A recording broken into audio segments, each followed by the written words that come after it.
So we're going to start with a video presentation of a legacy tour that we did, going in different areas on the Byway.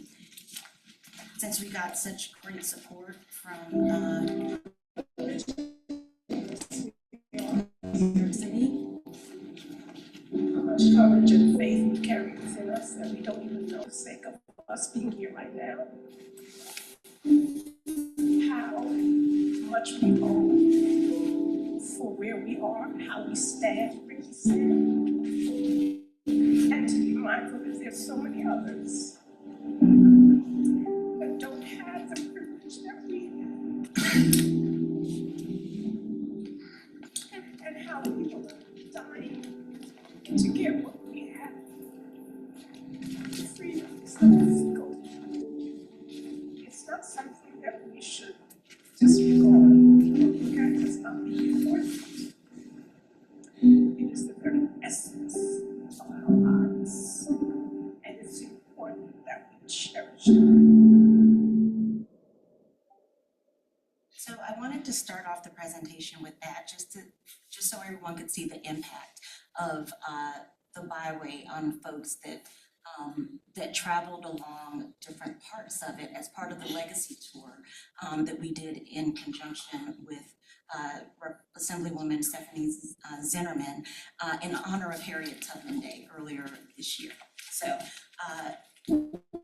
as we start our meeting, we're going to have a welcome by Earthnies, and then we're going to go How do I through pinch this, Lucy? our first time here, and so you may or Can may you not help me put whatever join that, please? The Harriet Tubman. No, but pinch it says done so something. far. And so we will have an overview of that. It is, but I can't do it. Corridor management We're components, doing our iPad for me then a something. facilitated discussion, Here. call to Here. action, Can and you do it on my then iPad? adjournment. So I'm going to pass the microphone. What are you doing? Can I send it to you or other people? I don't know how to carry it. What is it? The Harriet Tubman Underground Railroad Museum. You want to listen?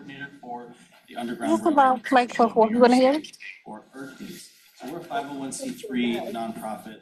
We're represented by organizations, museums, research institutes, individuals. You're trying to be funny, but you're really not. Underground Railroad history across New York, mostly You think volunteer you are? staff. Some of our representatives in this room are Ali Swadrid-Young, also volunteer Huh? president of our board of directors from What? the Niagara That's. area. Can you help me Saladin, set it up on my also iPad, representing the please? Niagara Falls Underground Can you Railroad, help me? Harriet Center, and Anusha. We have Anaya, one of You our send newest me members, into the intern Jamani Williams case. in here, and we partner amongst our No work. organizations to figure out ways to introduce Underground Railroad and abolition history to new audiences. And one of our initiatives has been I'm looking now. the wonderful journey of getting a byway designated in I New think York. so. I don't By know. doing that, we received some I funding, can't grant funding do it. from the federal EDA, Economic Development Agency, that had a partnership grant program with New York State's Economic Development Corporation, ESD, and we were able to pitch this within a post-COVID tourism relief project. Oh boy. So the idea being that if our You organization can't transfer pitched for me. the passing of a Harriet Tubman byway, We hear that might you. be something that impacts tourism We hear you. statewide.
Okay, so let's review the concept of a byway.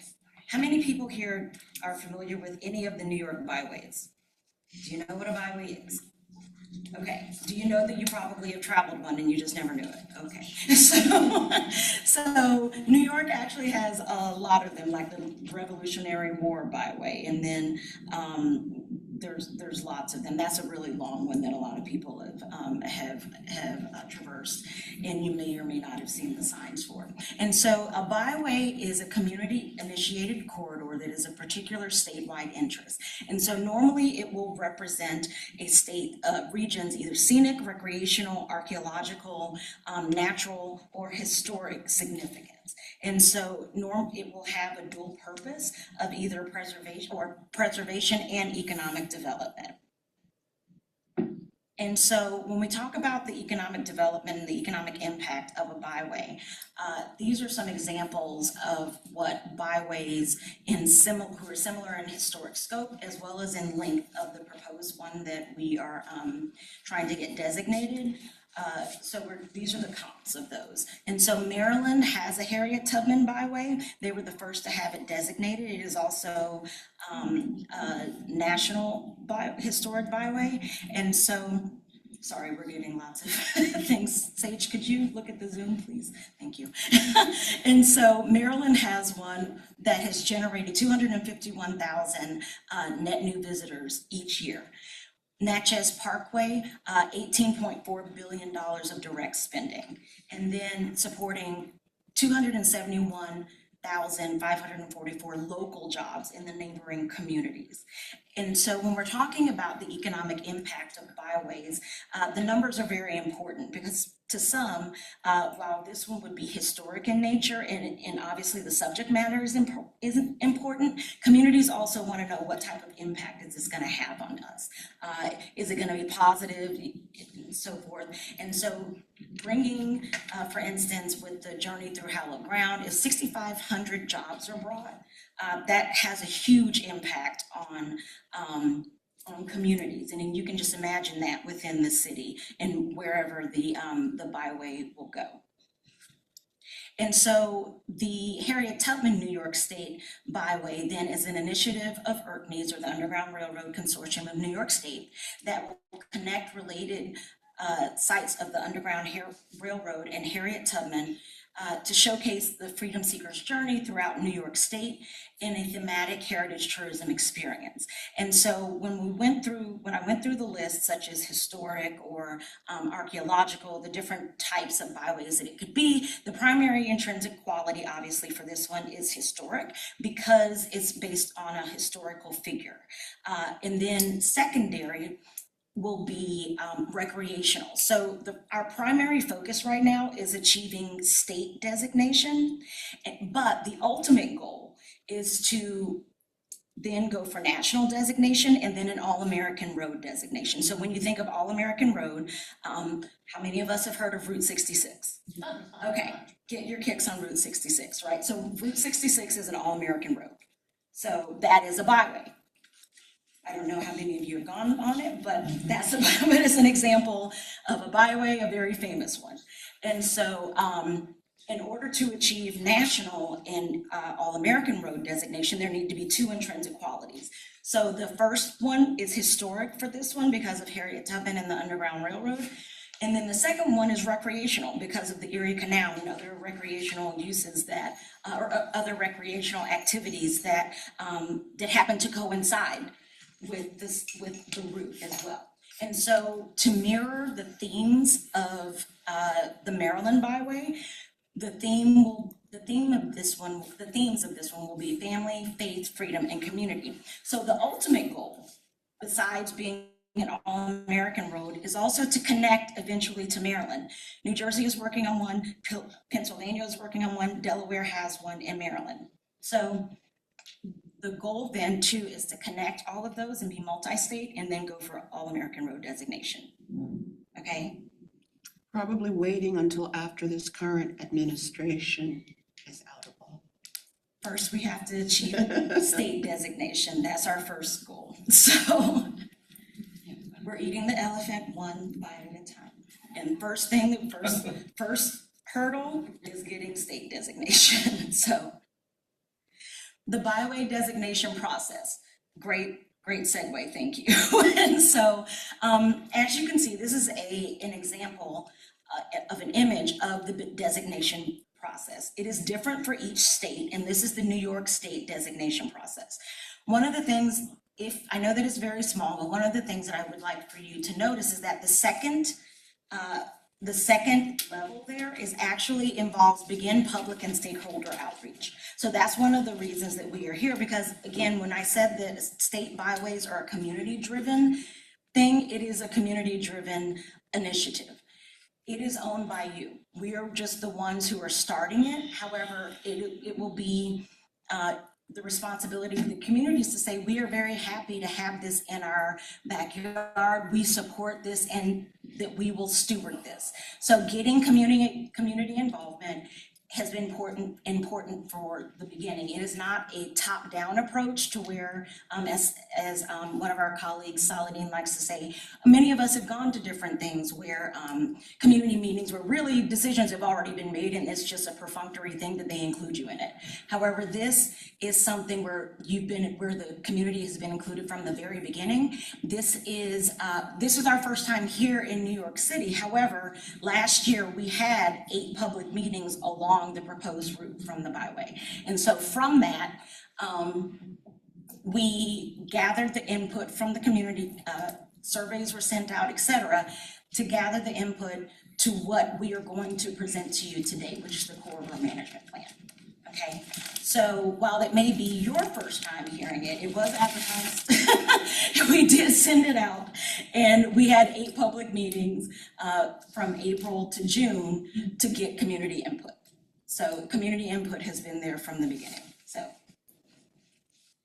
we are currently in the develop a corridor management plan phase where we have the red circle. And so some other critical things to be aware of is that, one, in order to be designated, you have to have resolutions of support from each jurisdiction. These are some of the details of what you're gonna hear over and over and over again, because that's at every level. So throughout New York State, you know that there are many different types of jurisdictions, whether it's a village, whether it is a municipality, a city, a town, but we have to have all of those, including the county. And if we don't have all levels, then we cannot include it in the Byway. Okay, this is going to be a very important thing to understand, because currently you guys don't have all of the approvals yet. So, Sorry, who's coordinating that for this area? Sage? Yeah, I'm coordinating that for this area, and we also have a statewide team that's been receiving the resolutions that we get. So as far as this area and our final resolution hurdle, as I mentioned before, we've gotten all of the resolutions from the community districts that our proposed route passes through. That's Manhattan 4, 7, 9, 12, and Bronx 8. We also got a resolution from the Bronx Borough President covering the entirety of the Bronx at the county level. We're just waiting for something at the New York County level, hopefully from Borough President Mark Levine's office and or the City Council. But if we can get something from Mark, in the form of a resolution within the next couple of weeks, yeah, so then we will officially be included as New York County in the corridor management plan. That's all we need.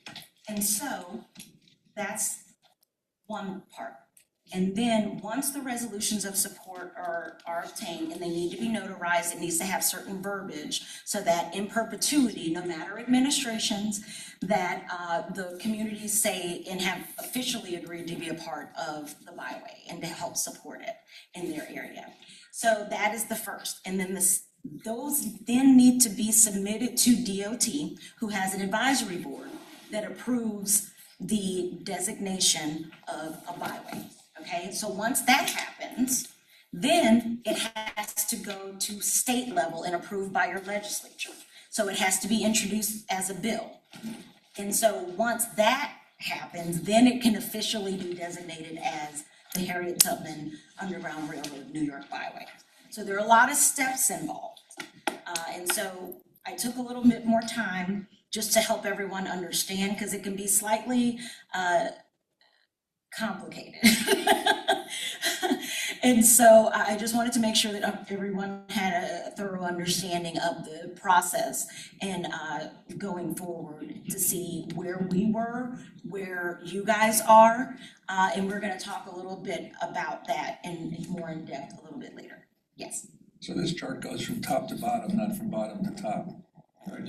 Yes. Okay, got it. So we are in the red where we're still developing We're and going then down. finalizing, but we're going down. Yeah, okay. Thank you. Okay, so what is a corridor management plan? So throughout this presentation, you'll hear us talk about corridor management plan or a CMP.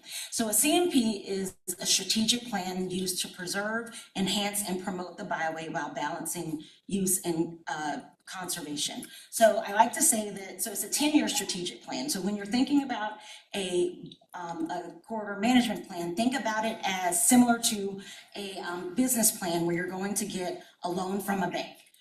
For DOT approval, you have to have all different things to say that this is worthy to be approved and be designated as a byway.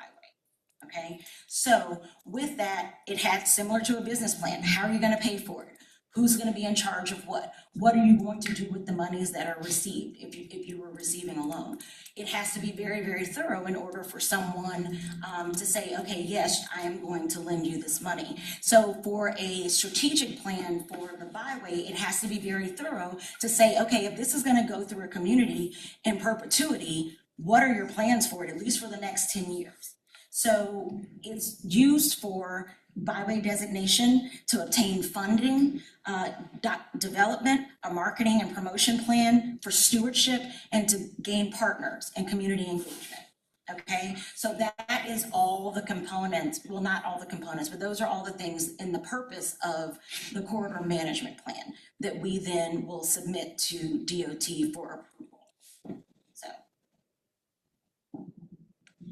the project so far to date. So in 2023, we start the Underground Railroad Consortium of New York State, ERCNES, obtained a New York State Economic Development Tourism grant.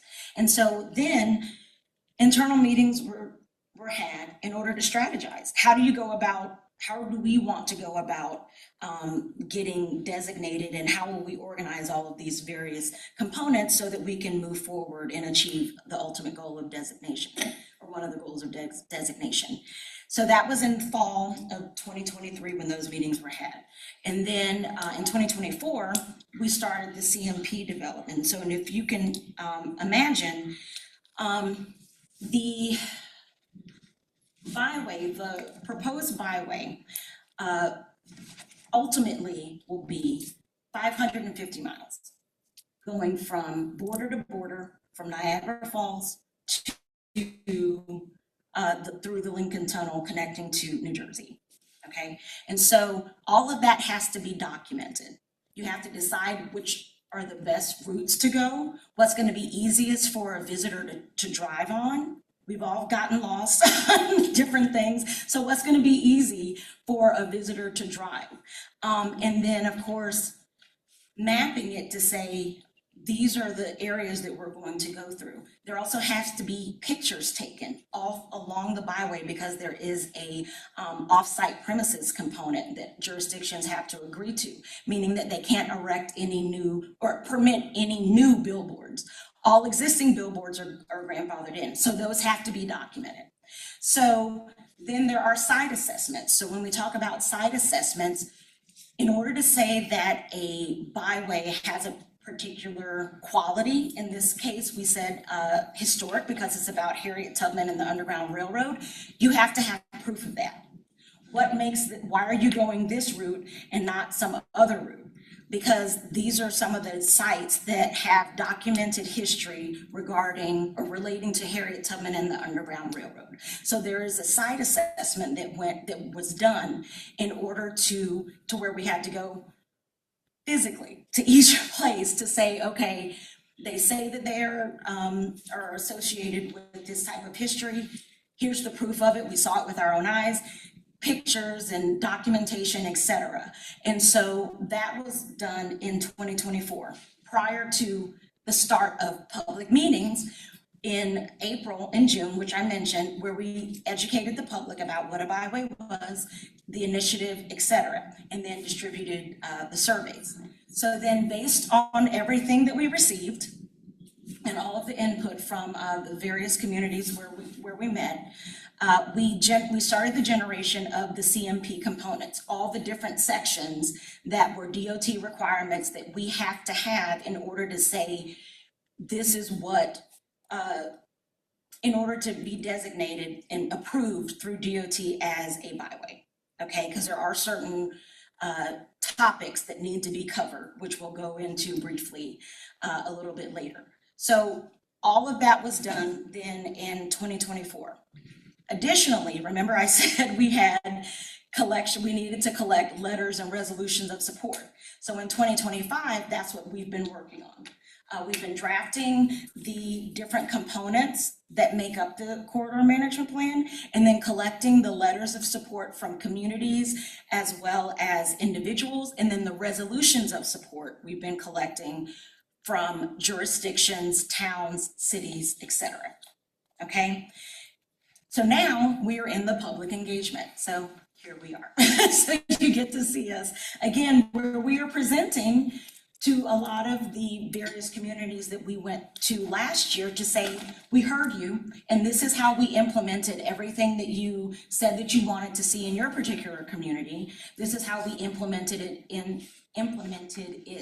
into the corridor management plan. Okay, this is what you said you wanted, and this is how this is how the byway will address that. Okay? So the ultimate timeline for byway designation is, again, public meetings that we're having right now. In August, we are submitting the CMP to the New York State DOT, okay? Then September through December, they are reviewing it. They are going to, they may send back with revisions, the back and forth process. All four, then once they say, okay, this can be designated, all in time to introduce as legislation to the legislatures so that it can be on the legislative docket to be approved. And hopefully in March, we'll have celebrations all throughout the communities that have been designated as part of the Harriet Tubman New York Byway. So has a legislator been designated or stepped forward who said, I would like to have the honor of introducing this bill? We have several that we've been in conversations with. However, it doesn't mean that it's only one person. No, we can work together. Yeah. And so if you know of anyone, then please lobby for that. Give us their information, and then we can help with that. So does it have to be, does it have to both be in the Assembly Both. and the Senate? Yes. I think we can all help with that in terms of people we know from the community who would be quite proud to be part of that. Thank you. Is there anyone you have in mind in each body that you think is the best champion for it? We haven't gotten to that state yet, to be honest. We are, pondering all that. The first thing we have to do is get DOT to accept and to approve the corridor management plan. And at that point, then we can actually, also have a corridor management plan that can be used to help those individuals understand the intent, the purpose, and the outcomes. Yes. If you know people though, please write them down on your card. But our first major goal, because this is coming up again in August and then submitting to DOT in September, that is the first hurdle. So And especially since it hasn't been approved all throughout the different levels or layers here yet. Yeah, we have to, there's several steps and we're gonna go into those right now. Because I think that one of the things that, as Danielle's mentioned, you know, the corridor management plan basically has an individual components to it, a marketing plan, other things that she'll talk about. Yeah, that are here, but the bottom line is that there's the first step of understanding where we have resolutions of support at every jurisdiction level. And then saying from there, we then are submitting a proposal based on that support. So. Do you wanna just go to Yeah, let's go that. So we're starting with 9 segments. Of the 550 miles that was originally proposed, can we go back to the big map? The big map. Yeah. This is the original route going and starting again at the Lincoln Tunnel, which is where New Jersey has mentioned they want to connect on Route 9 from New Jersey, and again, to the point that we're trying to make it a multi-state contiguous route. We're starting there and then going up, and one of the things that we look for in a byway is those places that are not necessarily high traffic areas, but that also have historic integrity as well. So in going up the Hudson River Valley, because that was, the river was part of a transportation route as we know it, so is the railroad, which a lot of the original routes from the railroad are still in existence. So looking at how we can connect two places, and so having that route, so it would go up and then in Albany, take a veer to the west, go across the state. And one of the things we've used as a basis for mapping the route in its initial 550 miles is using the National Park Service's travel with Tubman sites. There are 5 that are designated. Most of them they start in Auburn and then go west, but those were why we chose that particular route. And then there's also what the National Park Service calls network to freedom sites, and like the New York History Museum and Center is one of those sites as a, you know, so looking at that as the second layer of documented resources that could be mapped helped us then complete the rest of the route. So the green elements you see are what we have received to date as resolutions of support from a county level. Thanks. And as you can see, these are the counties that have signed on.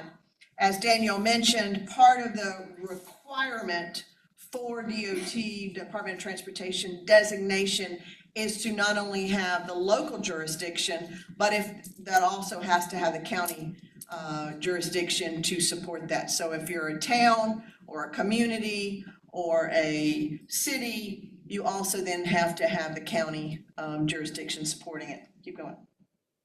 So we are proposing 9 segments.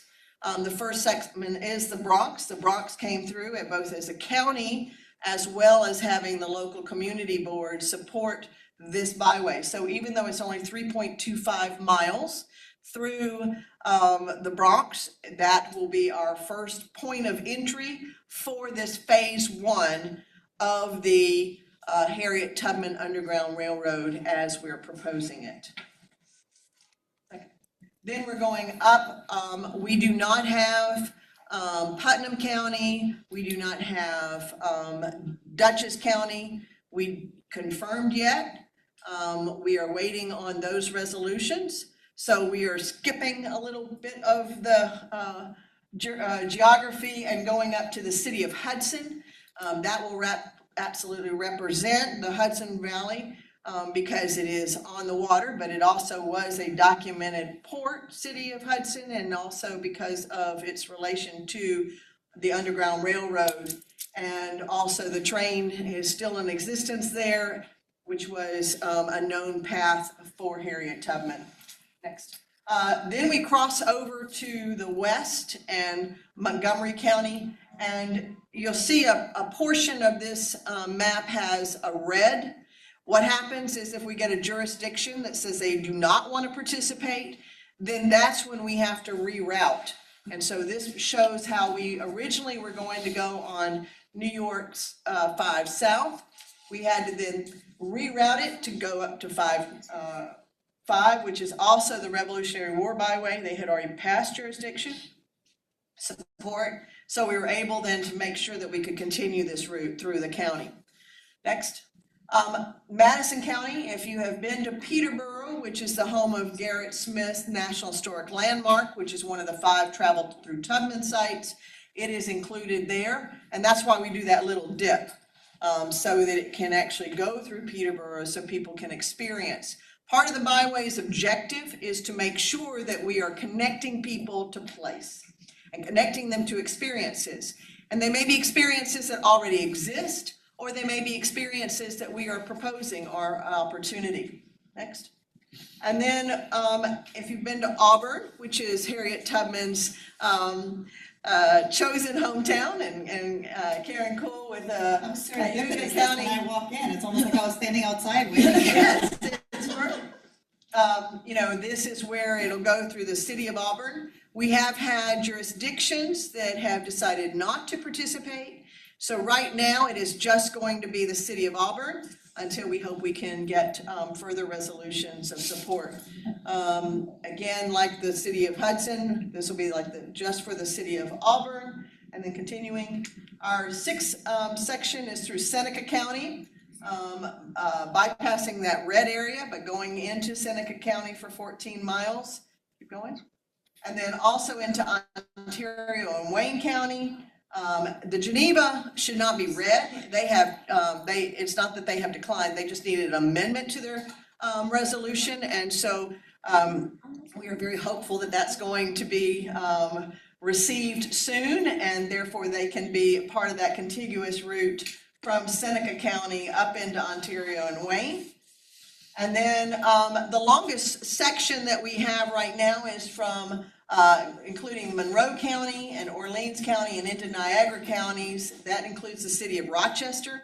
So you have all of those jurisdictions that are outlined in white have chosen to provide us with a resolution of support.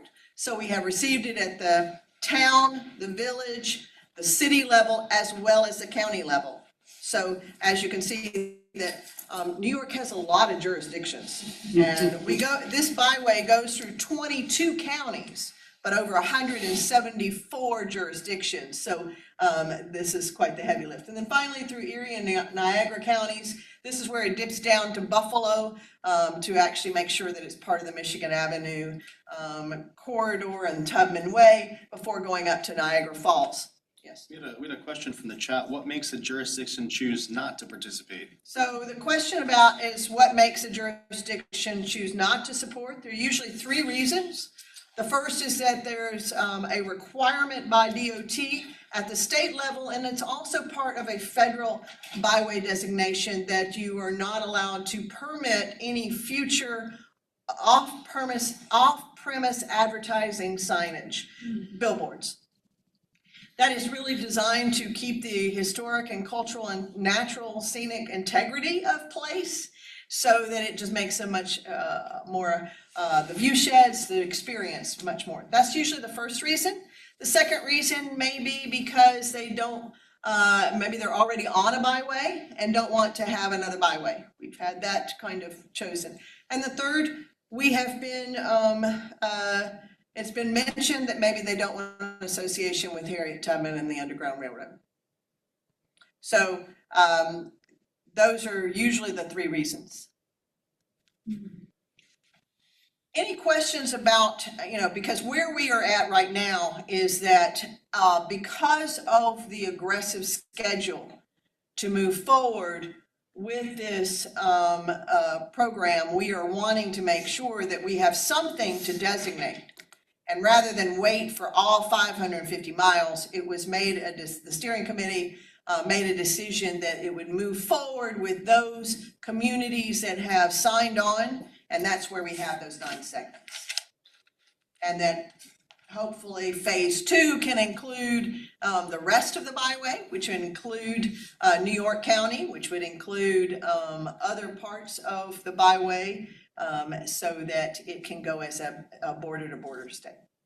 Are there other questions you have about the segments? Yes, sir.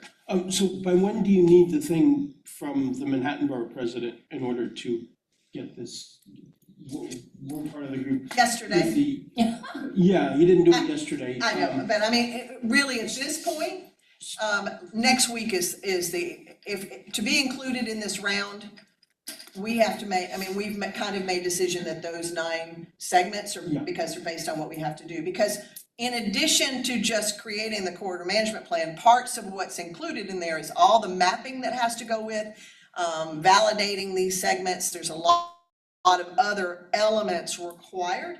So that's where we had to say, you know, it was originally June 15th. We made the decision, what had we received by June 15th? And so that's where we came up with the 9 segments. We're holding these public meetings to see if there could be a last minute push. And if so, if we could get something next week, but after that point, we'd have to say you're part of the phase 2. We are actually writing though the corridor management plan to be for the 550 miles. So that it could easily be amended. And the good news is that the Department of Transportation has a precedent for accepting and designated segment byways. So it's not like that this is new to DOT, but this is. It's important for us for the Abolitionist House, if we can get this as part of the first thing, so we will do everything we can We to appreciate that. get it from, it's only the borough president, or is there some other? There's an official letter of resolution. We have it on our website, but Sage can also help with you. It has to be notarized, and so it is usually that there is a vote. It's not just a letter of support. We have those as well. This is an official, our county or our, whatever will then abide by the rules that are set forth in this resolution. So May I also, because one of the things that we've also found, it has to have the exact verbiage of about the off-site premise signage. Because sometimes when we've gone to jurisdictions, they've taken that out and then sent it in, and we have to go back. DOT, it has to have that exact verbiage. It can't be something that they work around and notarize the rest of it. They have to have that in there. And the reason too that we are abiding by that is because not only do we want state designation, we also want national designation. We don't want to have to go back again to a jurisdiction to sign this again. So that's why we're putting forth the effort to make sure that we get it right the first time. And if somebody needs extra time, then they're gonna be part of phase 2. So our contacted For phase 1, we will mark it down to his office if that's what it takes. Thank you. Our contacted DOT reiterated that we need a resolution of support, not a letter. So Correct. the Bronx Borough President issued us a resolution of support. So at this phase, if we can get that from the Manhattan Borough President's office, that would be great. If we could get it from the New York City Council, that would also be great. But wherever it comes from, it has to represent the entirety of New York County, and it has to be a resolution of support that includes some very specific verbiage that we have and that we've said. Yeah, and on our website, there is a resolution of support. It does also need to be notarized, because one of the things that this is done is that once you are designated a byway, it is important that you look at the fact that this isn't just for now, this is also for the future. So as administrations change and everything else, this is something that they will abide by in future years. Okay? So I was wondering, if you had enough resolutions that might the ones that have held out join and agree to being on the route? We have 9 segments that we are, But the ones that are not yet, yeah. you just waiting for them? Well, we're not waiting. We're actually trying to really encourage them. We've been in contact with all of the jurisdictions. It's just some of them that they have not introduced it in committee. They have not actually put it on their agenda, so that they haven't voted on it. There's a lot of different reasons. We've had, so this has been going on almost for eight months, we've been working on this process. Once we designed the route, we then were out and focusing on getting these resolutions of support. So this has been a process, and we have someone who is almost full-time on just helping answer questions, and the DOT has been very responsive. If people, the county administrators or whoever it may be, has questions, that they can answer those. But the key is that at some point, we had to draw the line and go with the people who have signed on, which is why we're at 9 segments. So once you get these resolutions that they were talking about, that help. Yeah, well, we people can speed it up then, or something? well, we can add, so maybe it's 12 segments that we go to. If we get if Dutchess County comes through, then we would add them. But we have to, at some point, for the purposes of submission, we have to say that this is our initial pass at what we're going to submit for designation. And then the purpose, and it's outlined in the corridor management plan, that there will continue to be outreach to get these other resolutions. At that time, that would be a phase 2, that would be an amendment or introduce a new completion of the route as a full byway, all 550 miles. Does that answer your question? Yeah, so definitely. Okay, all right. Yes, ma'am. I have 2 questions. Okay. Did they explain why they initially would remove that very specific language? Was there a reason behind their logic, or were they just? Yeah, so the reason for removing the OPAS, which is the off-premise advertising signage language, is because they don't want to maybe, it could be a revenue generator for the county, or they don't want to have any kind of restrictions. As simple as that. I will say a clarification is that only applies to the route itself. It does not apply to the whole jurisdiction, but still, they don't want to have that. That's their choice. Like for Bronx County, it only applies to that 3.5 miles. It doesn't apply to the whole rest of the county, so. But that's just, that happens. And I'll add in too, just because I've been in a lot of conversations with municipalities that didn't have the language in, and we've had to go back and have them do amendments or, and sometimes it's just kind of a discussion. There's a lot of, sometimes there can be misunderstanding on what it means, what it applies to. And sometimes they just need kind of a friendly face or voice to kind of talk through it to be able to feel comfortable putting it in officially. So I've had that happen a bunch of times. Even at one of our previous meetings, there was a clarification that it does not prohibit a business who is on that route from having their own signage. That's considered on-premise advertising. They can have their own sign. It's when you are that business and you're having a billboard 5 miles down the road that's considered off-premise. So even that kind of clarification about what is and what isn't approved is part of it. You had a second question. And my second question was, how many of the jurisdictions have yet to get on board? And sorry, a sub-question of where are they generally? Well, I can give you I can tell you who exactly we need from, and but we have 91 resolutions of support, so that's almost half the byway. We have 174 total that need it. But it's kind of that, even that is our tally. We have on our website, we have a whole tally and we have all the jurisdictions listed. But one of the things that is an important consideration is that it's the overlay that matters. So for instance, we have jurisdictions in Manhattan that community boards have passed. We have a lot of jurisdictions in Dutchess County that have passed, villages and towns and everything else. But because the county hasn't, we can't include them because we need that kind of linear designation as well. So that's where it's important to have the county, the city, the town, the village, and any area that intersects that byway route on board. Okay. Any other questions? Yes, ma'am. Is this presentation something that can be made available to us? Yes, ma'am. One of the things that we'll do is we're going to actually send this out to you along with a link to the updated corridor management plan that will reflect all of the community comments from these 6 meetings, as well as other comments that we've had from our steering committee and our individual committees and other stakeholders.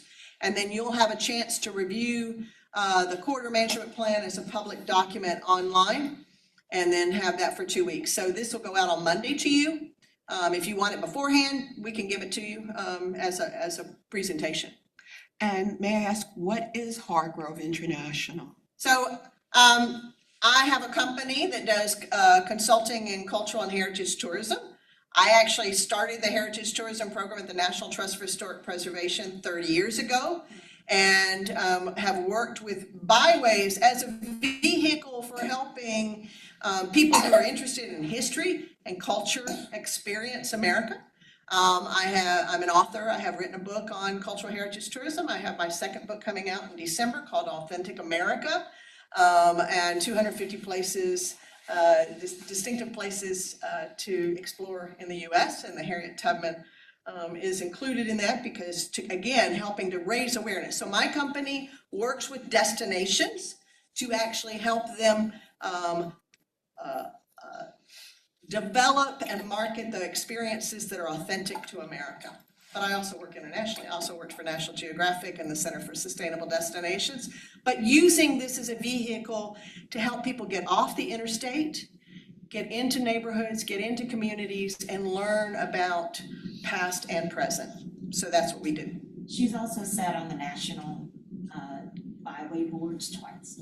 So when we're talking about getting designated, it's, So I've had to be on the other side of saying, no, they shouldn't be designated, or they should be designated. So, but also working with states and knowing what needs to go through. You are very fortunate in this state to have a very active Department of Transportation who has really helped this byway every step of the way and answering questions, has answered a lot of questions with jurisdictions as they have questions about the resolution. So, that's part of what we've helped do as far as those collaborations.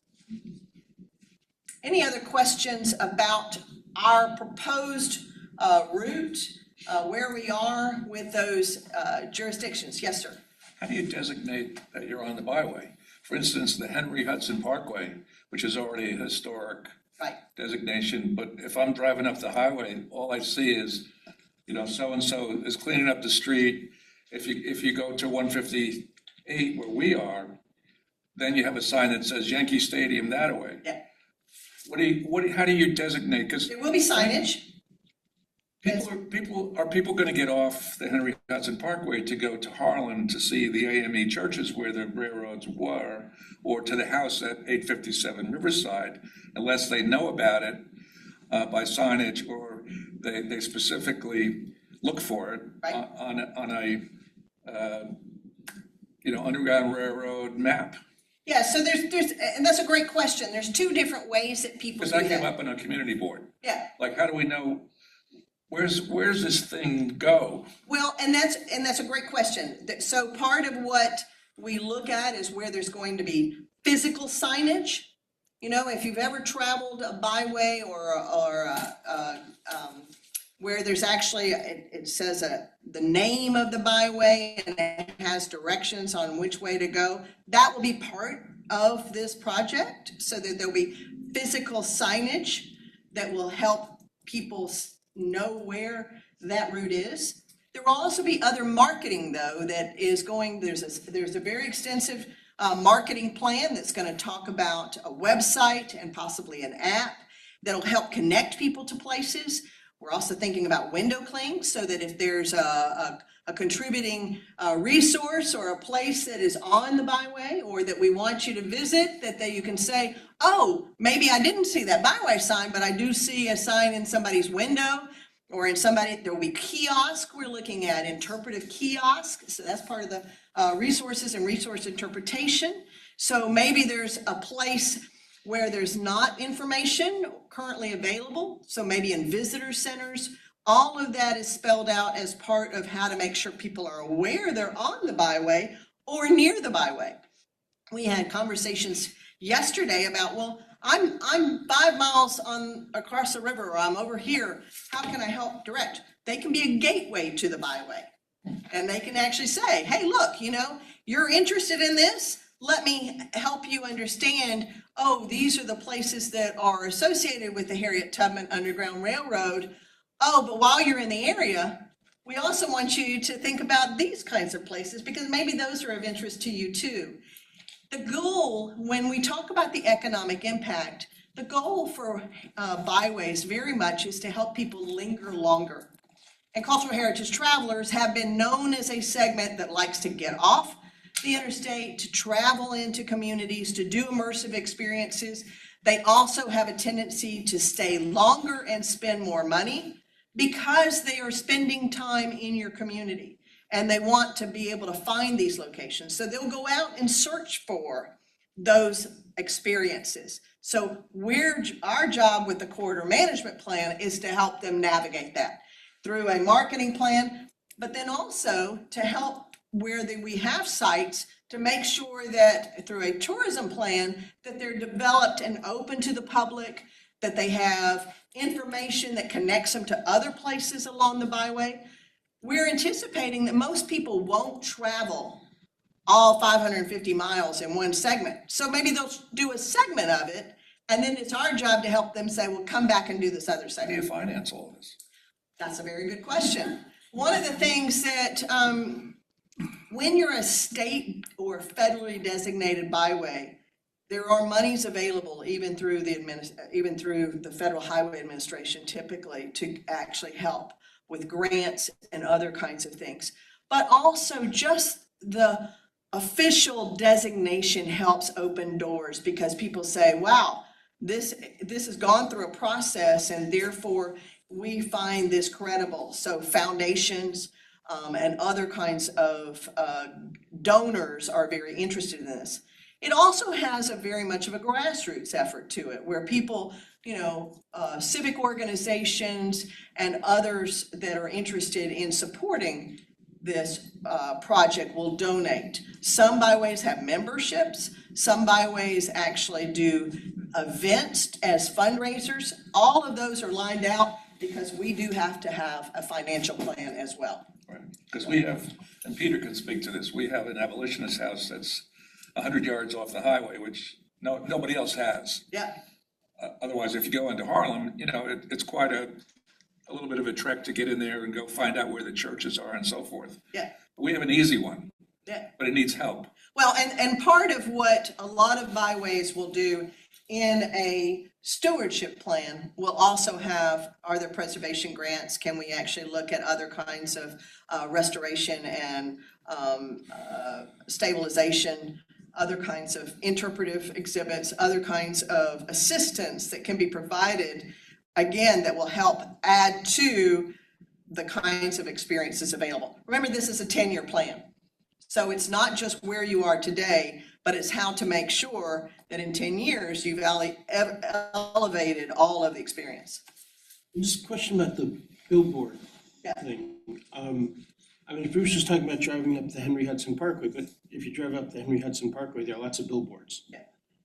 Including one that Bruce tried to block in our neighborhood. But we got it lowered. It was an Amtrak property. Talk about difficulty. Wow. Forget it. So billboards are grandfathered in. Oh, So that's one of the things. So that's why when you are designated, as Daniel mentioned, all of the billboards that currently exist will be grandfathered in as permitted and permissible for future. But it is no future billboards, and the Department of Transportation helps monitor that. Which is why when I was talking about the routing, we had to take pictures of everything that was already there. It's included as part of It's the included as part of the corridor management plan. got it. So in Manhattan, do you go by any significant billboards on the route that you have now? Yeah, it's on Route 9. It's Route 9 meaning Broadway or, Yeah. Henry Hudson Park. Actually, right over here. This strip right over here. yeah, or the highway, which 9. It's Well, the Henry Hudson Parkway. it's the Henry Hudson Parkway, but then it goes to 9 up to Yonkers, so it's so We don't we care do get what's off. Well, we have to think about all that. You go, but you don't have billboards in Riverdale, let's put it that way. Right, Further up, I don't remember. but we've had to document all 550. I'm just saying, if they come back to us when we go to the borough president about this, we say that everything that's there is grandfathered. Right. Yeah, and that is explicit in the a letter of resolution for support. Yes, ma'am. I know I have a lot of questions. That's fine. That's why we're here. I'm curious, in your experience too with byways, what happens with funding when everyone's going through periods of financial contraction, and like what kind of unique levers get pulled, especially nowadays where it seems more possible than not? I'm just kind of curious what happens, how everything's maintained throughout the duration of, like, let's say, the next decade. Well, I think I actually have, I mean, I've been in this work for a long time, and I've gone through a lot of periods of economic instability over the last 30 years, especially related to preservation or tourism or economic development. The one thing I've found is that people who give to projects they value, people who give to projects they trust the organization to abide by, and people give to projects that they feel connected to. So one reason why byways have a pretty good track record is because they are community driven. You've got people who believe in, the purpose and the vision. There's also that whole educational component. And so even though there may be fluctuations in some kinds of funding, right now it's federal, the reality is that there's a lot of private foundations who have picked up that and said, no, we want to make sure that this continues. So it just becomes a little bit more of a creativity strategy. We also have byways that say, there are ways that tourists can be involved. I mean, I happen to have a project where if you go to a restaurant along a byway, they top off the receipt by 1%. That then goes to the byway. Mm-hmm. So, there's ways to actually consider that are not contributing to over-tourism, but really helping to say, hey, look, this is a great thing to do, and not just in February or not just in October, but, and there's lots of different places to experience. Okay. Thanks. Sure. Any other questions with regards to the route, or do I turn it back over to Danielle for the rest of the? We had one question from online is how many rest stops are allowed on a byway? There is no definitive number. One of the things that and this is in answer to how many rest stops are allowed, one of the things that will be addressed in the corridor management plan is maybe where there needs to be a pull-off, or maybe there needs to be a suggested area for someone to safely experience. Maybe, one of the things, there is a traffic and safety plan that is part of this program. So it's, safety is of paramount importance. That's where signage comes in, but it's also to make sure that people can pull off with confidence to experience that site and, so have any kind of parking that's necessary or whatever. We're also looking at multimodal, especially, which is maybe more important here, as far as looking at how can people go by public transportation? How can people go on walking tours? How can people go via bicycle, so that they can actually then not be limited just by auto, but then also being able to go those other places too. So, any other questions? This is Yes, the ma'am. 6th time you're doing this. I'm sorry? This is the 6th time in 4 Yes, ma'am. Yes, sir. Yeah. Are we asking the right questions? There is no right or wrong question. We're just delighted to have questions, because that means you're interested. The worst thing that can happen is nobody asks questions and everybody leaves, so we appreciate it. I have a little question. So once it's accepted, in terms of designation, Right. like for example, 266 states, Byway. Mhm. So that turn could possibly attract businesses along the way. Absolutely. Right? One of the, businesses. if you notice that economic impact, it was about jobs. I mean, we anticipate that maybe there'll be tour guides, or maybe there'll be businesses that'll say, wow, I want to respect that this is the Harriet Tubman Byway, and I see an opportunity where I can, provide a service. We're hoping that there's, places to stay, places to eat, places to, selling some of our branded merchandise perhaps. So that's certainly true. Yes, ma'am. Oftentimes when you're driving, there are signage that says,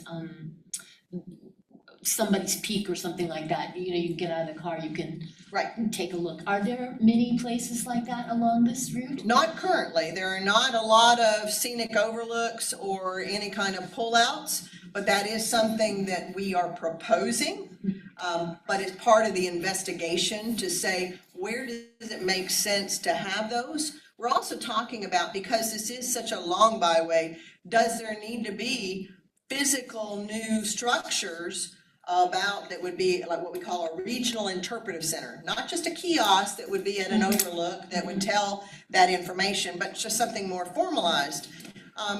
In the case of Dorchester County in Maryland, they did actually create a new visitor center for the byway as part of the state park, and so that was because they didn't have really any way to introduce the Harriet Tubman stories in Maryland, and to talk about how to go and experience the byway. So that is something that we have, that was suggested, and that's what we've included in the corridor management plan and that resource interpretation component. So those things are to come in a sense. Yes, and it is a 10-year project, because we're starting with segments. You know, part of what we have to look up is how to get up and running. How do we get the rest of the resolutions of support? But then also using that time to start doing some of the initial marketing, seeing where people are needing information, seeing where people are saying, wow, I wish I had this stop. We have some ideas that we've proposed, but we also want to provide opportunities for, once we get this going, that can open up and have good intelligence that can say, well, yeah, this is something that's needed along the byway, and let's make it a priority. Anyone else? Any other questions? Say yes, ma'am. Yes, I'm sorry, I came in late, I had a conflicting That's okay. appointment, and you may have addressed this already. And I'm wondering, there are a couple sites, and don't test my memory right now, in Lower Washington Heights, that maybe 5 or 6 years the community was advocating to preserve, because it was a suspected site along the route to Canada. Some research was done, not deep research, because it was a community-driven effort, and we had approached landmarks to do more, deeper dive, to designate or certify it as because there was strong evidence that the person who owned the house was associated with the abolitionist movement. But they never did, and that those sites are slated for demolition.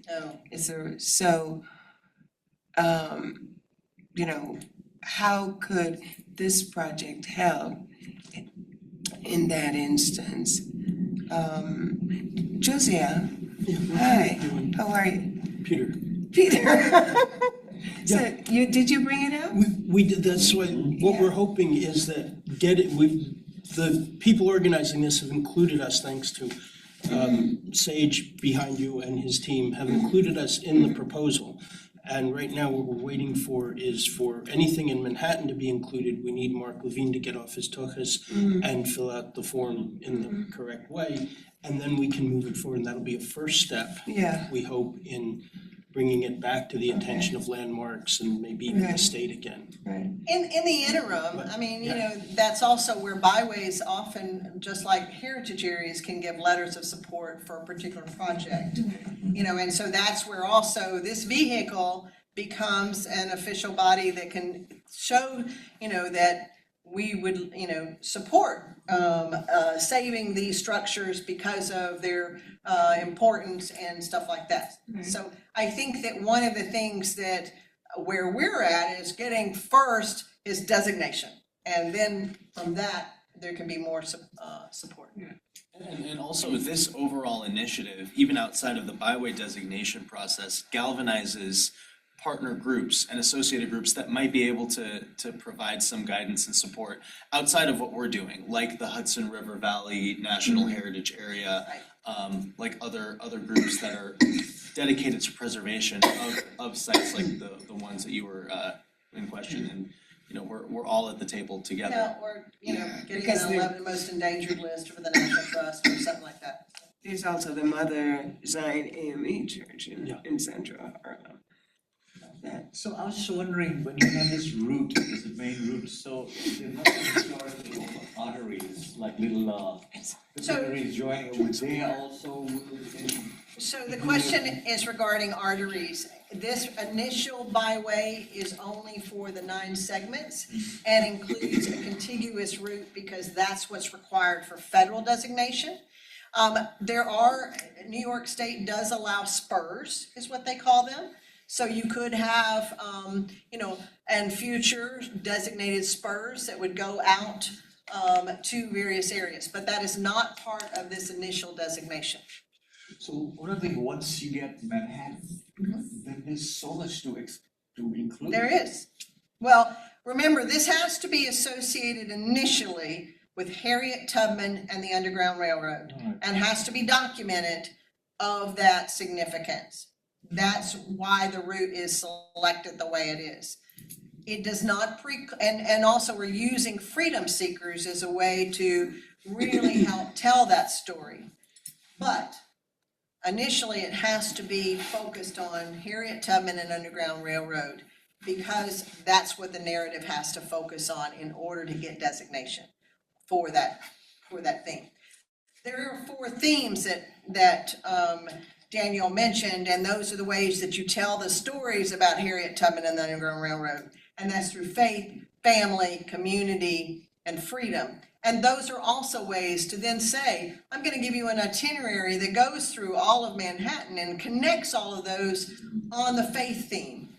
And it's part of where you can say it's in the byway in this particular place, and then you have all of these other supporting. So again, that's through the marketing effort, and helping to have a resource inventory that actually says, here are all of those other kinds of contributing assets. But the core assets are those that are Harriet Tubman and Underground Railroad. So for example, I came across my readings about a certain black gentleman named Mr. Ruddle, who was the first black bookstore in the Tribeca area. Yeah. And he actually helped Frederick Douglass and his wife escape to West Massachusetts. Right. Now, how would that get incorporated into, the Underground Railroad, would help highlight that historical fact or? So once a documented story is available, that's where the interpretation would come in and say, whether at this site or, that's where Mr. Ruggles and helping connect people to that story, but then also to hopefully other sites along the byway so that they're actually then doing their own journey along the route. Yeah, thank you. Yeah. Other questions, comments? Okay, I'm gonna turn it back over to you really now. Thank you. Great questions, guys. Because of how amazing your questions were, though, you're gonna have to have a little patience with me because we've covered so much here and I don't wanna be redundant. So there's gonna be some skipping around and so forth as I figure out where exactly we are in the presentation based on the things that we haven't covered. So some of the key elements of the corridor management plan and concepts. The project vision, Cheryl talked about this some, but the project vision is sharing authentic stories of Harriet Tubman, the Underground Railroad, and freedom seekers in New York. So this byway is proposed to be a vehicle for education, preservation, and as we saw, economic growth, to foster community pride, enhance resident quality of life, and preserve historic and natural assets, but also to inspire people. The story here it elevates the authentic stories and people who showed a lot of great courage. And so that everyone can normal people, you don't have to be a superhero or anything, you just have to have the in order to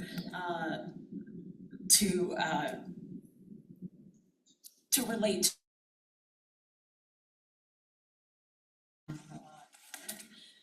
Our lengthy conversation, I had 2 hours, I thought, so. I will just mention that all of these elements that Danielle is presenting are in our draft corridor management plan today. And they are based on months of conversations with our steering committee, with individual committee members, and other people who have been involved in this process across the Byway area. And so these are the foundational components, starting with the vision, but we have 5 goals, we have lots of objectives, and all of those relate to then setting up those individual plans that we said. There's a tourism plan that focuses on tourism development and experience development. There's a marketing plan that focuses on how are you gonna, get the information out to visitors or potential visitors so that they can plan their journey and then stay connected while they're on the tour. There's also a stewardship plan. How are you gonna make sure that the scenic quality and integrity of the process of the place is retained, so that it's a pleasant journey along the way. And also making sure that there's preservation of sites and so those kinds of contributing assets are cared for future generations. There's also, though, I think one of the things that's real important is making sure that residents are aware of this. And so that public engagement continues. We're hoping that maybe, different civic organizations that you belong to would have a presentation about the Byway and how you can support it and how you can participate in it. But then also looking at some of the other fundamental components of making sure that a Byway can continue to operate and realize this full potential. Was that a good? Thank you. Yeah. Okay.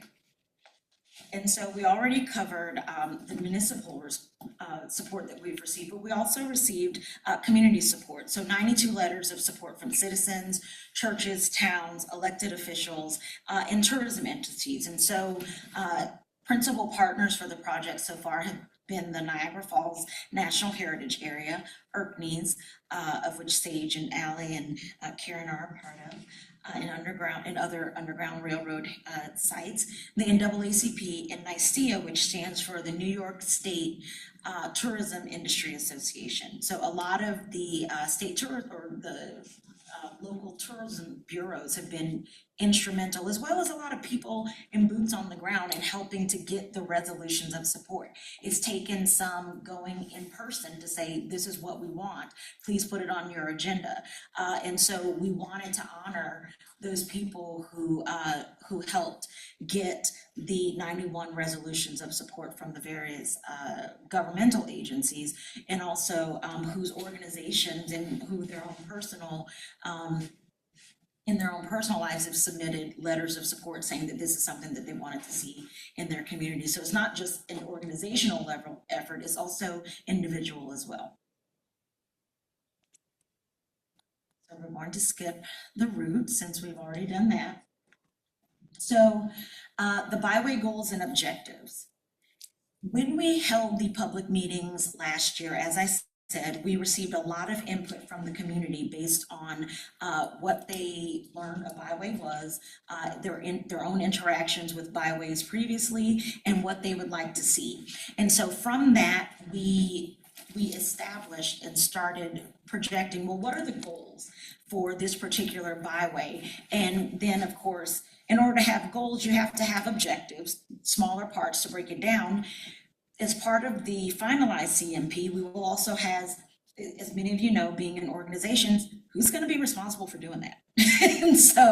and by what time? Because a goal is just a dream unless you have a timeline for it and a deadline. And so here we have the first goal. There are 5 goals total. Identify and document information about Harriet Tubman, the Underground Railroad, and freedom seekers. Research obviously is a big component, since this is a historic byway designation. Documentation, interpreting, and marketing the stories of Harriet Tubman, the Underground Railroad, and freedom seekers, which is something that Cheryl, in answering a lot of your questions, kind of touched on. This involved in utilizing and having different sites, such as the one that you've been referencing, the Abolitionist House in your area. And so what would be needed in order to establish that, but also maintain that once the byway is designated, because again, this is a 10-year plan. So utilizing existing research and continuing to document, because this will, as new information comes up, then it needs to be vetted, and then it can be included. So it's not just one stagnant thing, it's continuing. And so for information of freedom seekers, their descendants, Harriet Tubman and her relatives. And so conducting interpretive training and utilizing technology. Technology is a big vehicle, obviously, as we mentioned, with the marketing component, but also incorporating it as a way for visitors to interact with the history of what this byway is about. So creating and updating digital communication tools, et cetera. And then, of course, how do we then communicate with people that are in communities that are living amongst and along the byway? So using that to communicate regularly with communities and stakeholders. Goal 2 is to preserve and share authentic stories and places, preservation and interpretation of documented stories, and events related to Harriet Tubman, the Underground Railroad, and freedom seekers. So expanding visitor readiness and interpretation of resources. So one of the questions happened to be about signage. And signage is very, very important. But again, when we're talking about different locations, are they tourist ready? There are many places that may have been a documented place that has no sign, and you pass by it all the time and no one knows it. It's boarded up.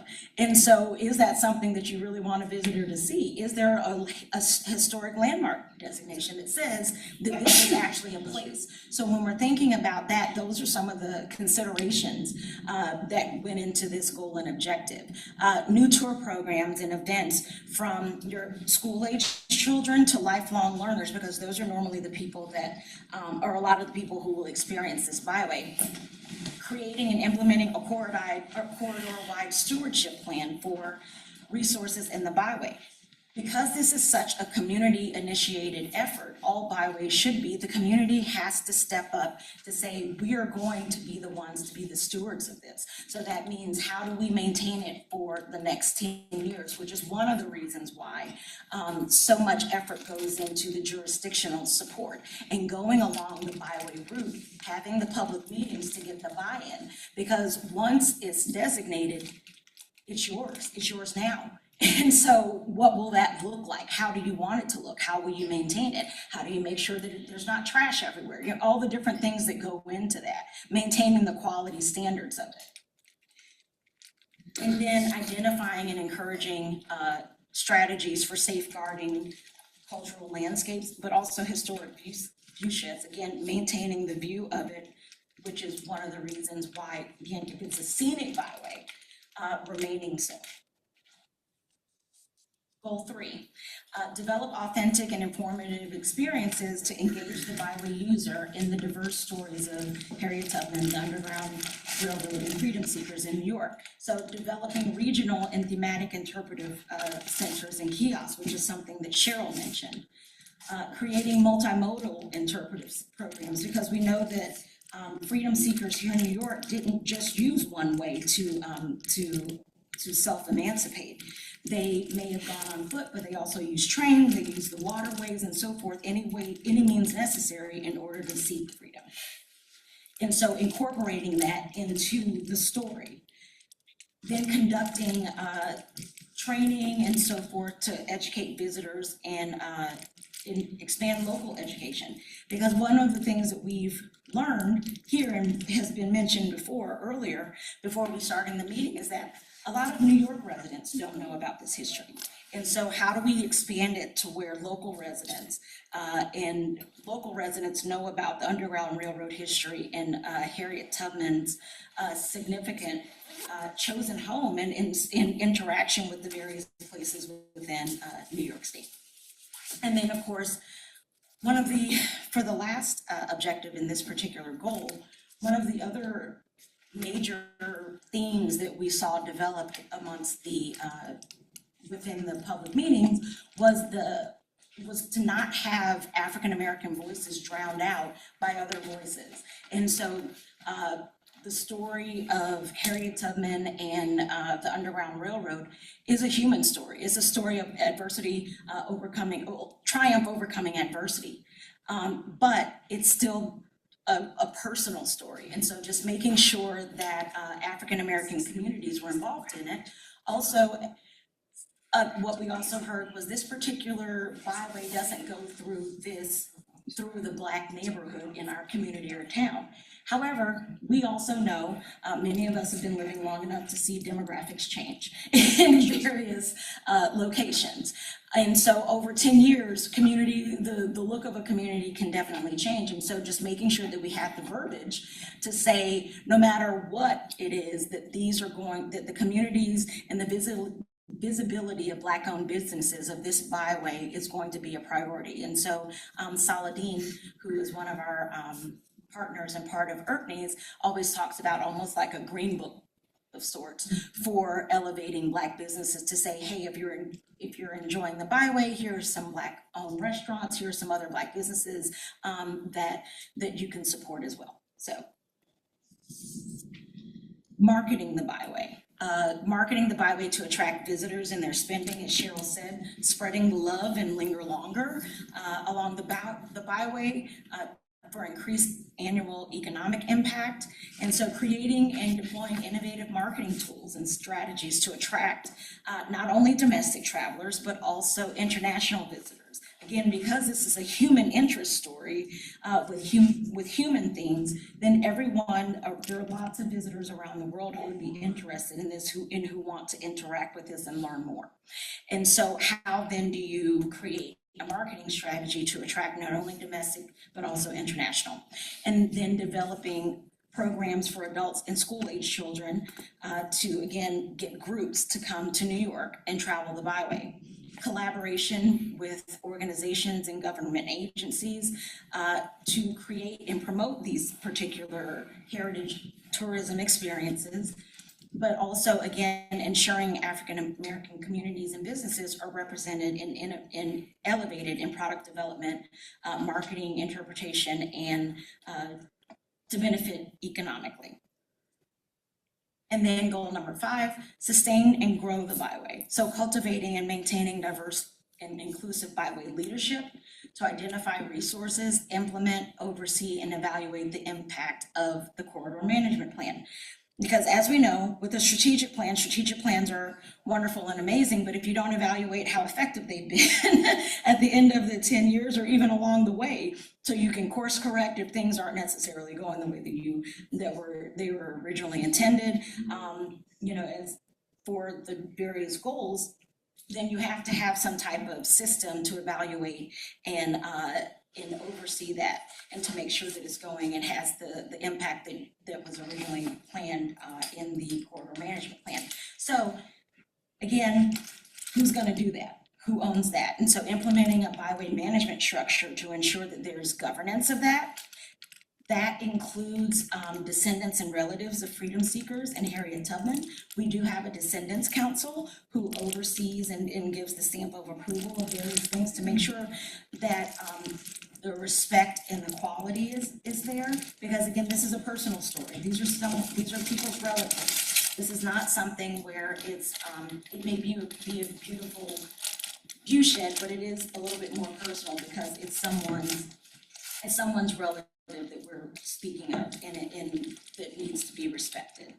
And so how then are we funding byway signage? That was one of the questions, like how are we paying for all of this? So we've covered that through diverse resources. Again, not having all your eggs in one basket. So that's one of the objectives. Leadership opportunities amongst African Americans or people of African descent and youth, so that they can take part in it and really be one of the faces of it. And so facilitate the byway's growth and diversity. Collaborating with other organizations to help manage, because you can't do it all by yourself. Everything, in order to achieve success, it has to be some type of collaboration, which we've seen so far here. As Cheryl may have mentioned, well, she didn't mention, but she says all the time, New York is very unique. To have a DOT that's been so involved in the process, and to have different governmental organizations collaborate and actually talk to one another and get along and communicate is really, really a special thing. And so how to continue that type of collaboration and people working together to achieve this common goal. And then, of course, documenting and analyzing it to provide proof and communicating that. Because we can talk about, oh, yes, we've seen increased visitors, there's been more traffic and so forth, but having those numbers to say, okay, well, this, because of this byway, your business has increased, blah, blah, blah, blah, blah. This is how much money has been brought to this community in direct spending. And so even when you're talking to people about the impact of the byway, after designation, to say, okay, well, these 9 segments have seen this. This could have been in our community for some of the other places that weren't included yet for round 2, to go back and to have that as proof. Because some municipalities just need to see the numbers. And so having a vehicle in order to document that is what is one of the main objectives as well for some of our goals. And so when we talk about who's going to be in charge of this and getting it, who's going to be in charge of this, we have the Harriet Tubman. It was decided that there would be a Harriet Tubman Underground Railroad New York Byway organization.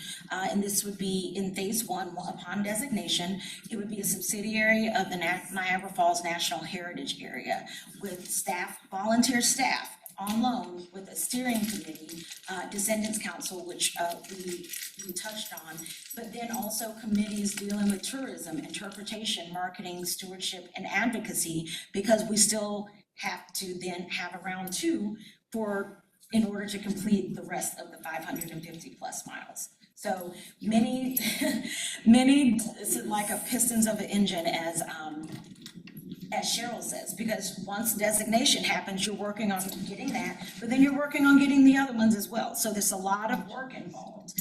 And so that's why communities have to be involved to help get this over the finish line and be active in it. And that has to be demonstrated to DOT as well. And so then phase 2, we're hoping that funding will be secured, yay, money, and to hire staff and executive director, but also to hire a staff in charge of development and how to secure more funding sources. And then, of course, regional representatives, because what's needed here in New York City may be something totally different than what's needed in Finger Lakes or in Niagara. So, advocacy needs, what can you do? So of our public meeting locations, again, only Buffalo, Auburn, Cayuga County, Rochester have approved. And so at all levels for the byway to go through their jurisdiction. So what you can do, as many of you have already said that you're going to do, is make your voices heard. Sage said that you would need to contact the Manhattan Bureau President and your city council. Borough. Oh, it's Borough, I'm sorry. And misspelled. Oh, I'm sorry.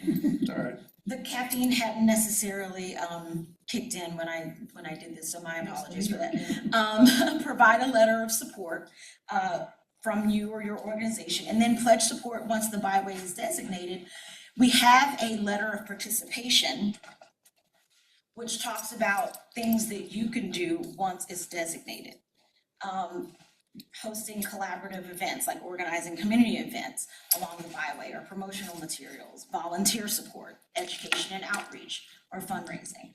So the first step, though, for you is to contact the necessary people so that we can hopefully get it in by next week so that you can be included in round 1. So as an example, we got a letter of support from the executive director of the Historic District Council, and thankfully, but one step further, a letter of participation would indicate upon designation, your organization would actively work with us to carry out some of the objectives that we overlap on and that are also listed in our corridor management plan. But if, New York County is Manhattan. Did you want me to speak or? Go Well, he ahead. had his hand Please, up first. That's okay. I just have a quick question. Other than from the Manhattan Borough President where you need a resolution and it has to be notarized, what do you need from city council members? We have state legislators who will give us letters of support. Can you send us a draft letter of support and I'll forward it to them and they'll do it? Thank you. Yes, ma'am. I was just wondering, I mean, in this section of Upper Manhattan and the west side or the Henriette's on the thruway, there's so many existing and overlapping jurisdiction already. Do you have their buy-in? Not only is it DOT,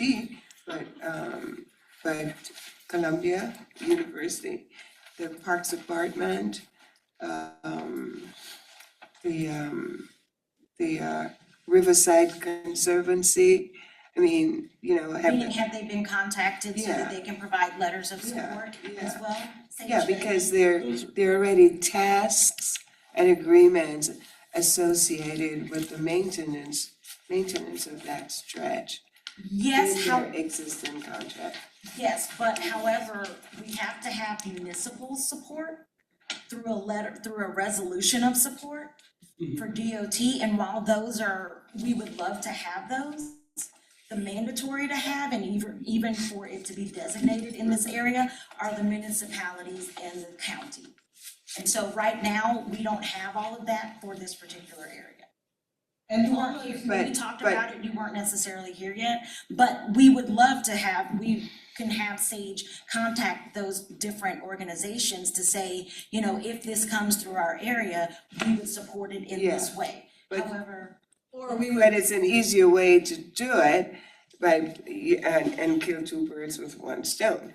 I mean, if Columbia buys into it and the Parks Department buys into it, it's easy for them to say to their council person. But they need Levine's letter next week because there's a deadline. They need. So all these others are superfluous and they're great, but they need Levine. so But it would they do it knowing that those agreements are standing? Community boards have already signed off on it. And it's just up to Mark to do a resolution, to confirm what, I don't know who's gonna evaluate this next step. Is it the DOT?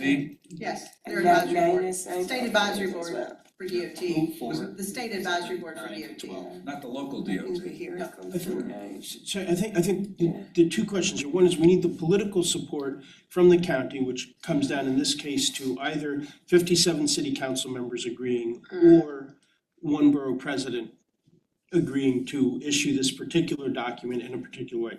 But the other piece, you were talking here about groups that can help, that will extend the outreach, that will bring volunteers to function, all that kind of stuff.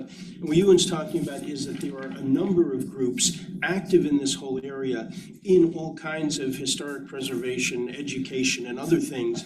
And so I think Those are we all letters of maintenance, partnership and that the Department of Transportation is also looking for. Okay, well, those are gonna be a little harder to get in the middle of July, but is there a deadline for those, or can those come in later? They can always come in later.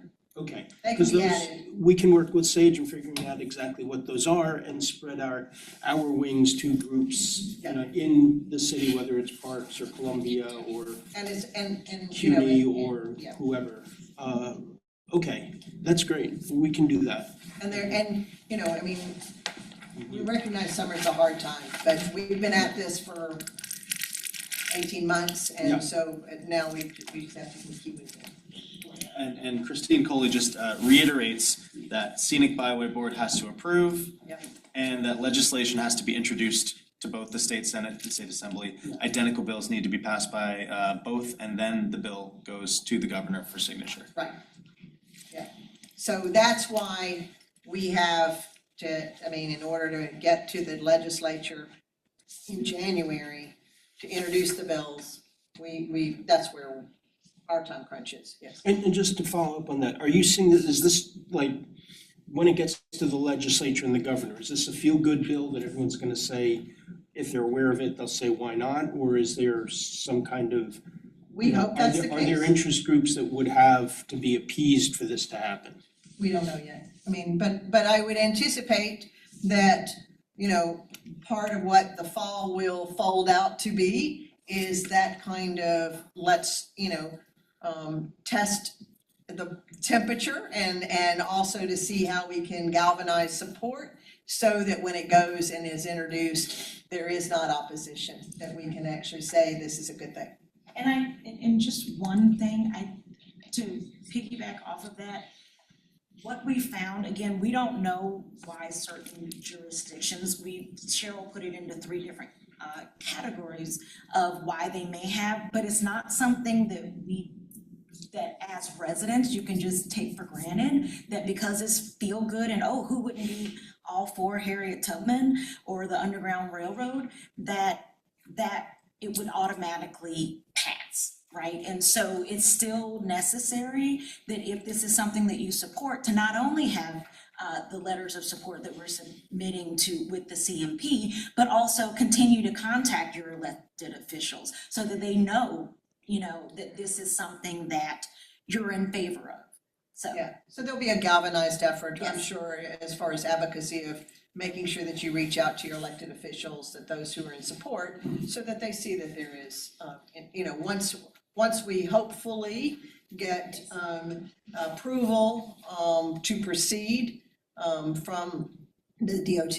Yes, Sage? And one more follow-up to answer your question from Christine Coley at DOT is that in the past, modifications to the New York State highway law to designate new scenic byways enjoy bipartisan support. There are no promises moving forward, but in all caps, historically, the bills are supported by both parties.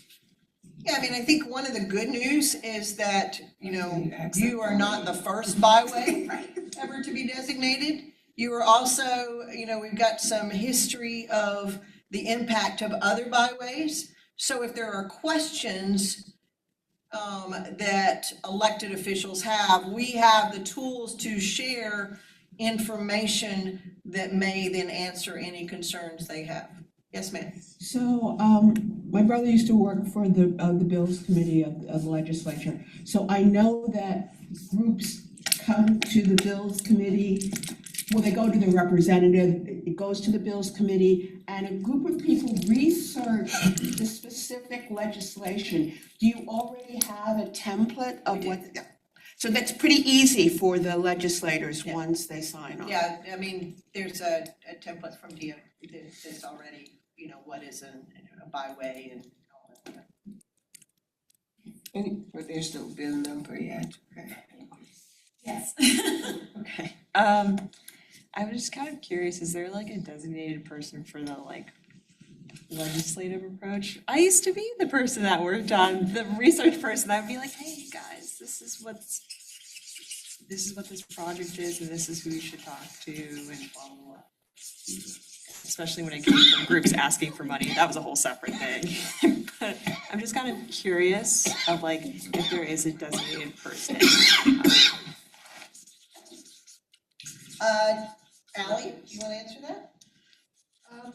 Going forward, the way that we're getting ready to kind of shift the byway management from the Underground Railroad Consortium, New York State, over to Niagara Falls National Heritage Area. At this time, I would say it would probably be me, so we can exchange info in terms of that. And then we'll be building out kind of what a schedule is going to look like as soon as we submit the CMP internally, so that we all have our marching orders and know who's responsible for what. So we'll have a little bit clearer of exactly that as we go forward. And we can share that with whoever needs it, but I can be your main contact person, I think, on that front, because that's what it's gonna be looking like. Please, yeah, absolutely. Yeah, we'll follow up, that sounds good. Cool.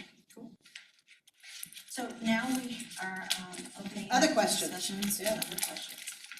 One more note from Christine, she recommends interested persons Google NYSHAY 349/DD for examples of the NYS. NYSHAY 349-DD for examples of bill language.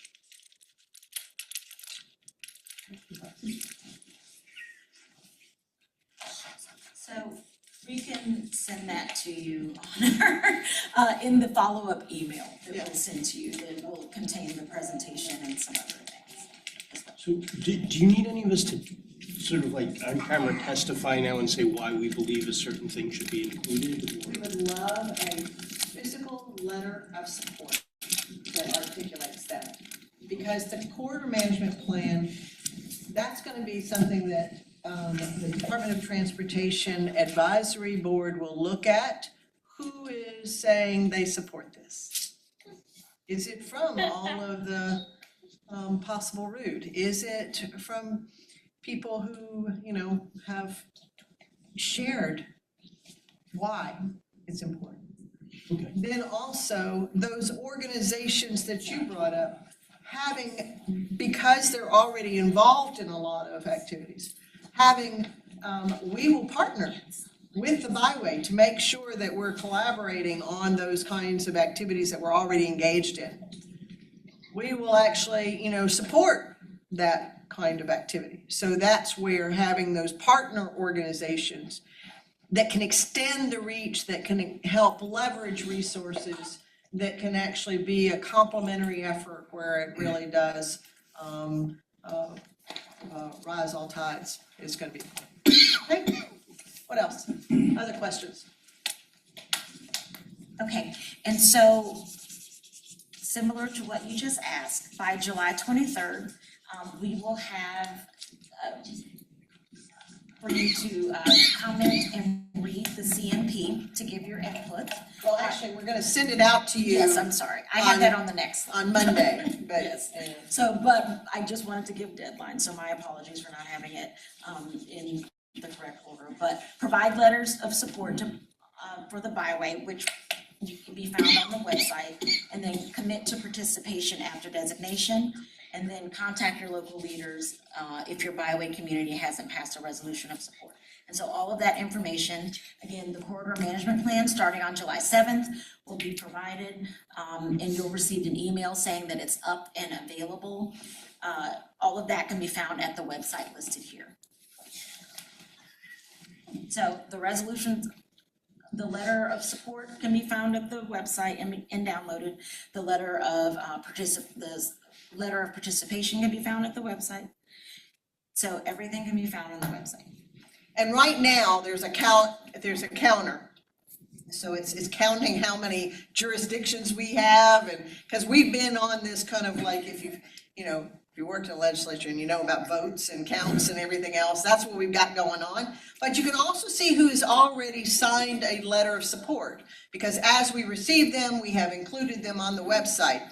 So if you see that there's maybe an organization that you work with, or whomever that you want to reach out to, encourage them to write letters, send it to Sage, and then we'll upload it. Because the more that we can demonstrate that there is support, and that will also be very important for us as we go out to whoever introduces the bill, to make sure that they understand we have all these letters of support, that then helps our cause. Okay. Also, to help your cause, on the website, you can also download a one-pager that has the economic impact data. So that's also there. And there's lots of other things which, in addition to the corridor management plan about building your byway, which is a great document if people have questions about the byway and the process or anything else, we've got that. There are lots of resources on there.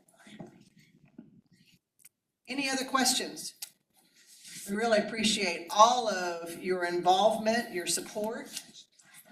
We're around if you have further questions, you and Sage. Yeah, and I would ask that before everyone leaves, please see me and I will manually enter your email in my spreadsheet so we make sure that we can get you updates about everything going forward. All right, yeah, and if you didn't sign in on the registration form downstairs that we, because we also need to submit that for, a record of your attendance, which we really appreciate. Thanks, everyone. Thank you. Yeah,